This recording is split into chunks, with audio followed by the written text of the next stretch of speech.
non mais catalan yi ñan ñoo reer tey catalan yi reer tey ci moment bi Barça ak seen digganteeg yàlla nag am nañu reer avant match Barça bi di jeex yéen catalan yi bu dee am na ngeen wax ma te xam naa ne amul tey sonn ngeen trop. Vous avez gagné mais vous avez souffert. Non mais tey Leganés sonoon na leen trop qu'on se dise la vérité. C'est une belle victoire nag. L'essentiel c'était d'avoir les 3 points, mais c'était pas évident. C'était très difficile aujourd'hui. Le match que vous avez joué contre kooku di Leganés bi nga xam ne vous l'avez gagné mais difficilement. Gis nañ ne Leganés non seulement défensivement était costaud, il faisait pas beaucoup d'erreurs, benn lañ ci jot a def mooy contre son camp boobu et boobu c'était normal. Mais après le reste jeu rapide bi ñu employé tey 2-3 passes ñu yegg surface adverse bi ils l'ont travaillé malheureusement ils n'ont pas réussi à concrétiser les occasions action yooyu nga xam ne ñu ko doon créer ci anime bu gaaw li yéeme woon ci mbir bi mooy que mënuñu woon dugal moo nekkoon seen problème raté nañ occasion yu bëree mais nag ak présence Kobarsi présence su Araujo c'est différent Kobarsi moo ëpp assurance kookee ñu naan ko mën naa ni Araujo qu'on se dise la vérité duo Kobarsi ak Inoco Martinez si moo ëpp assurance ndax gis nañ tey yenn défaillance yoo xam ne nii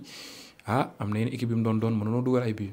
mais pièce au jeu bi aussi Araujo mu ngi commencer maîtriser nank nag gis nañ kookee di Leganés a fait pas mal de jeux aujourd'hui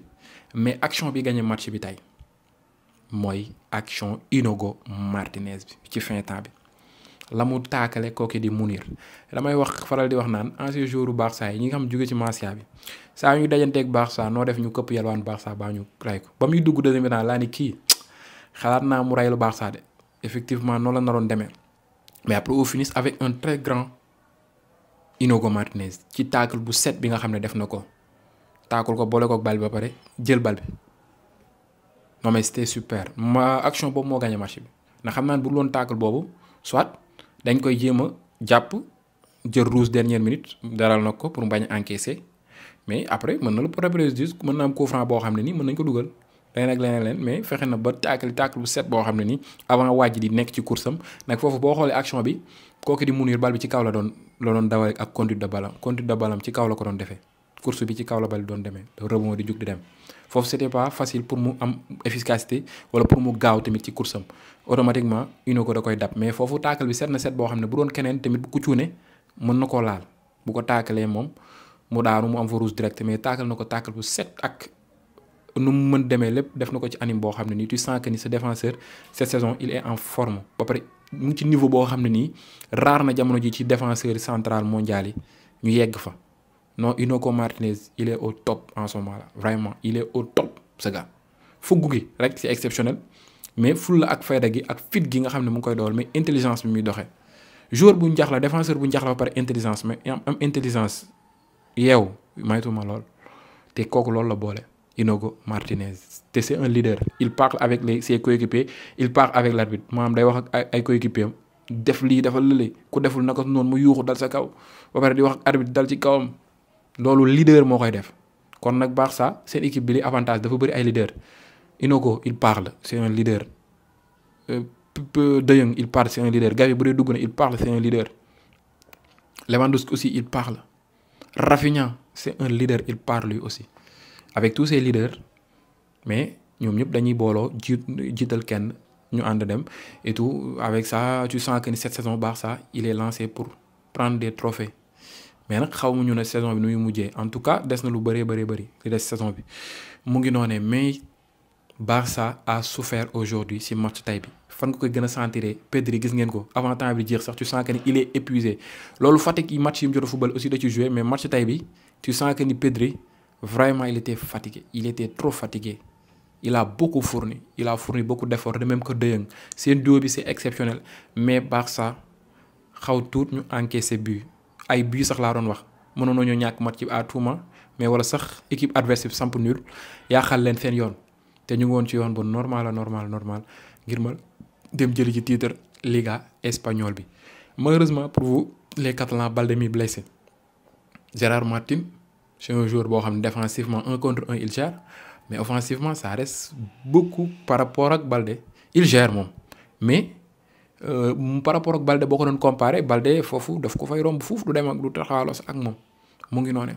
léegi nag ñaan leen yàlla Balde ñëwaat ci jàmm ak salaam balaa match contre Dortmund mais aussi tamit Celta Vigo bii di ñëw mais aussi li des ci saison bi ñaan leen yàlla bu mu bañ am benn problème waaye ba ci finalu contre Real Madrid nag Balde il est en feu il est en forme te niveau mook Martin c'est différent vraiment Balde moo gën a kawe niveau fuuf mu ngi noonu Rafinha a géré son match il a joué un match moins offensivement tey gis nañ ne Barça seen côté secteur offensif bi match bu yamamaay bu abordable rek lañ football mais pas exceptionnel comme d'habitude ils ont l'habitude de le faire. Lamine Yamal aussi gis nañ ko ci dribble yi mais il n'a pas tout réussi et c'était quelque chose boo xam ne ni ça se comprend ça arrive souvent ci match yi dafay am mu ngi noonu en tout cas un match boo xam ne nii le Barça l'a gagné mais très difficilement mu ngi noonu avec un paire duo Araujo ak kooku di Inigo Martinez malgré Araujo gis nañ quelques mauvais placements bu dikkee yenn occasion franc pour kooku ñu naan ko Leganés mais malheureusement pour Leganés dugaluñu ko heureusement pour Barça aussi dugaluñu ko Chesney a fait des sorties yu énormes yu exceptionnelles yoo xam ne nii comme on a l'habitude de le voir ci comme Neuer nu mu koy defee. Et il a réussi ci yenn action yu bëri génn na teel ba génnee bali en tout cas un très bon gardien de but dans l'ensemble la FC Barcelone a gagné. C'était l'essentiel de prendre les 3 points malgré ils ont gagné difficilement. Ils n'ont pas fait un mauvais match mais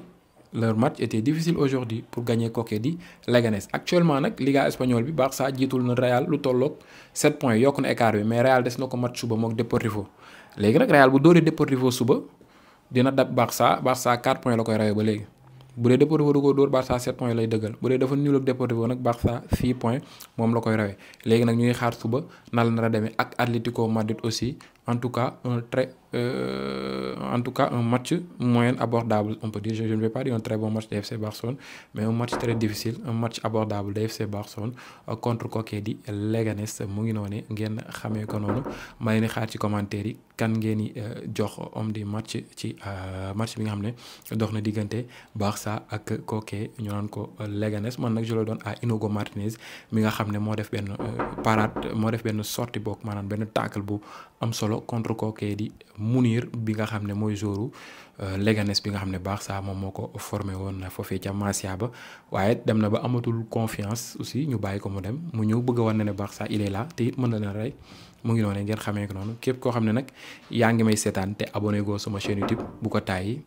bësal bouton s'abonner bi ngay liker di commenter di partager loolu ngeen ñu mën a soutenir ci xibaar yi nga xam ne moom ngeen ñi seetaan ñu leen koy jox matin midi soir en tout cas mu ngi noonu ñi nga xam ne abonné guñ buñ koy fàtte def ñi ko def ba pare day leen di liker di commenter di partager ba beneen yoon ci yeneen vidéo merci à vous jaa ngeen jëf.